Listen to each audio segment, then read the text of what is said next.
வணக்கம். நான் உங்கள் பாஸ்கர் பேசுகிறேன். இந்த பரீட்சை லீவுக்காக பசங்கள்லாம் ஊர்லேருந்து அப்பாவை பார்க்குறதுக்கு இங்கே வந்திருக்காங்க. அவங்களும் என்னோடய பணியில் கூட சேர்த்து நான் எப்படி செய்ய வைக்கிறேன், என்னென்ன செய்கிறேன் அப்படின்றத இந்த வீடியோவில் நீங்கள் பாருங்களேன்.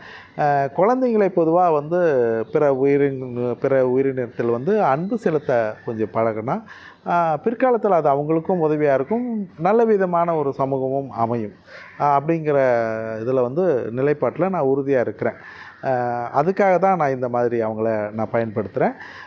இன்றைக்கி வந்து நான் என்ன செய்கிறேன்னா, இங்கே பகல் நேரம் இந்த நாய்களுக்கெல்லாம் வந்து இந்த சொறி, உண்ணி, இதெல்லாம் ஸ்கின் டிசீஸ் இதெல்லாம் இருக்கிற நாய்களுக்கு வந்து வைத்தியம் பார்க்கணும். அதுக்கு கண்டிப்பாக ஆள் துணை தேவை இருக்குது. அப்போது என்னோடய பசங்களெல்லாம் நான் வந்து அந்த துணைக்காக பயன்படுத்துகிறேன். அவங்களெல்லாம் நாய்களோட பழக வைக்கிறேன். அவங்கெல்லாம் வந்து அந்த நாய்களோட எப்படி இருக்கா, பெருசாக அந்த நாய்களோட அவங்க பழகினவங்க கிடையாது. ஆனாலும் அந்த நாய்களோடு அவங்க எப்படி பழகுறாங்க, அதுக்கு நாங்கள் எப்படி வைத்தியம் பண்ணுறோம் அப்படின்றத நீங்கள் பாருங்களேன். இப்போது இன்றைக்கி வந்து அந்த சொறிக்காக என்ன பண்ணுறேன்னா, வேப்பெண்ணெய் நிறைய வாங்கிடுறேன். அந்த வேப்பெண்ணெயில் இந்த பாக்கெட்டை பாருங்களேன், இது வந்து வசம்பு பாக்கெட்டு. அந்த வசம்பு பொடி இது வந்து நாட்டு மருந்து கடைகளில் கிடைக்கும், கேட்டிங்கன்னாவே கொடுப்பாங்க. இப்போது இந்த வேப்பெண்ணெயில் இந்த வசம்பு பொடியை நான் கலக்கிறேன். இந்த வசம்பு பொடியோட மஞ்சப்பொடி, அது கிருமி நாசினிங்கிறது உங்களுக்கு தெரியும், மஞ்சப்பொடியும் அதில் நான் கலக்கிறேன். இது மூணையும் ஒன்றா சேர்த்து நல்லா தண்ணி மாதிரி மிக்ஸ் பண்ணோம். ஏன்னா அப்போ தான் நமக்கு தேய்க்க வசதியாக இருக்கும். கட்டியாக குழச்சிட்டோம்னா தேய்க்க முடியாது. அந்த மாதிரி ஒன்றா மிக்ஸ் பண்ணி இப்போ இதை ஒரு பாட்டிலில் ஊற்றி அந்த பாட்டிலில் ஓட்டை போட்டு பசங்களை கூட்டிகிட்டு நான் கிளம்புறேன். கிளம்புறது வந்து கீரி அப்படின்றது எனக்கு ரொம்ப பிடிச்ச ஒரு நாய். அவனுக்கு வந்து இப்போது ஸ்கின் டிசீஸ் வந்துடுச்சு. ஏற்கனவே நான் அவனோட உயிரை நான் காப்பாற்றிருக்கேன்.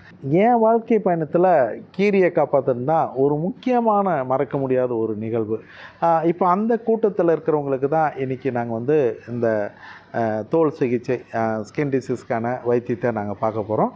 இப்போ நாங்கள் எல்லாம் போகிறோம். நாங்கள் போகும்போது அவங்கெல்லாம் அந்த வண்டி சத்தம் எங்களை பார்த்து வரவேற்கிறாங்க. அவங்கள பார்த்த உடனே ஒரு பெரிய சந்தோஷத்தில் அவங்களோட எல்லாம் இருந்துட்டு, இப்போ ஒவ்வொரு நாய்க்காக வந்து அந்த குழந்தைங்களோட கையிலேருந்து அந்த வேப்பெண்ணெயை ஊற்ற சொல்லி, இதெல்லாம் மிக்ஸ் பண்ண அந்த வேப்பெண்ணெயை ஊற்ற சொல்லி அவங்களுக்கு ஒருத்தருக்காக தேய்ச்சி விட்றேன். தேய்ச்சி விட்டோம்னா ஒருத்தருக்கு அவங்களுக்குள்ள பொறாமை இருக்கும். இது ஒன்றை தொட விட மாட்டாங்க, எல்லாம் செய்ய மாட்டாங்க. அவங்கெல்லாம் பார்த்தோம்னா இந்த பசங்கக்கிட்ட ஏற்கனவே பல வருஷம் பழகுன மாதிரியே பழகுறாங்க. என் கூட வராங்க. அந்த ஒரே ஒரு காரணம் தான், இதுக்கு முன்னாடி அவங்களுக்கு பெரிய பழக்கம்லாம் கிடையாது. ஆனால் அவங்க பாருங்கள், அவங்களோடும் எவ்வளோ சந்தோஷமாக பழகுறாங்க. எந்த குழந்தையும் விரட்டலை, எதுவுமே செய்யலை. பொதுவாகவே நான் சாப்பாடு போடுற நிறைய நாய்கள் வந்து 90% நாய்கள் வந்து இந்த மாதிரியான இதில் தான் இருப்பாங்க. தொட முடியாத நாய்கள் வந்து எப்பவுமே நான் என்னையும் தொட விடாது. அது தூரமாகவே நிற்கும், வாலாட்டம் சந்தோஷமாக குதிக்கும், எல்லாம் செய்ய, ஆனால் தொட விடாது. ஆனால் இந்த மாதிரியான நாய்கள் வந்து ரொம்ப சந்தோஷமாக இருப்பாங்க. இப்போ நான் வந்து மருந்து போடுறேன், அதில் எந்த ஒரு எதிர்ப்போ தெரிவிக்கல, அவங்க வந்து சந்தோஷமாகவே போட்டுக்கிறாங்க. அப்போது அந்த கீரிக்கு ஃபுல்லாக, ஏன்னா அவங்களுக்கு கீரிக்கு நான் அந்த மாதிரி மருந்து போடுறேன். இவங்களுக்கான வர்றதுக்கு காரணம் என்ன, ரோட்டில் படுக்கிறாங்க, மண்ணில் படுக்கிறாங்க, கண்ட இடத்துல படுக்கிறாங்க. அதனால் வந்து ஸ்கின் டிசீஸ் வந்து ஈஸியாக வரும். அதே மாதிரி உணவு இது மட்டும் இல்லாமல் வெளியில் அந்த மீன் முள் அது இதெல்லாம் நிறைய சாப்பிடுவாங்க. அதனால் வந்து ஸ்கின் டிசீஸ் வரும், அது தவிர்க்கவே முடியாது. அதுக்காக இந்த மாதிரி வைத்தியம் பார்க்குறோம். இந்த மாதிரி வைத்தியம் பார்த்தோம்னா தொடர்ந்து ஒரே முறை போட்டோம்னா குணமாகாது. தொடர்ந்து ஒரு 2 முறையோ 3 முறையோ 4 முறையோ 5 முறையோ நம்ம போட்டோம்னா கொஞ்சம் கொஞ்சமாக குணமாகி ரொம்ப சிறப்பான நிலைக்கு வந்துடுவாங்க. ரொம்ப அழகாகவும் மாறிடுவாங்க. ஒரு வீட்டு நாய் மாதிரி வந்துடுவாங்க.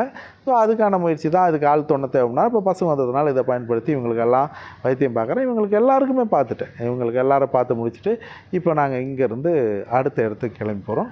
இப்போ அடுத்த இடத்துல பார்த்தோம்னா இந்த பாருங்கள், இவன் வந்து கருப்பன்.